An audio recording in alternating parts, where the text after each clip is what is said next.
All right. Well, welcome to Online Calculus 2. This is going to be a bit of a change for all of us. As you all know, due to the COVID-19 outbreak across the U.S., classes at Hillsdale have moved online. And so for the foreseeable future, you can plan on getting your lectures in video format. So this is going to be a learning process for all of us. I apologize if the videos are a little bit rough, especially at the beginning, but we'll do our best to make this as smooth a transition as possible so that we can continue learning a little bit more about Calculus 2. Now I'm going to try to use a digital whiteboard here. It's not quite as easy to use as a regular chalkboard, but if you can bear with me, we'll see what we can do with it.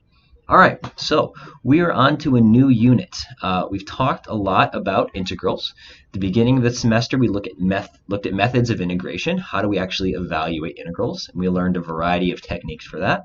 Then we spent a few weeks looking at methods of applications of integration, rather. How do we use integrals to add things up? And in particular, we focused on some quantities that were of interest in physics, as well as probability. So we looked at areas, volumes, surface areas, force, work, mass, all kinds of different things we could add up.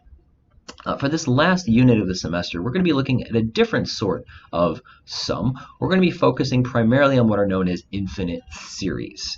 Now, before we get into series, we need to have a little bit of a foundation. So we're actually going to start by talking about something that's a little bit simpler, but that builds into series, and that's what's called a sequence.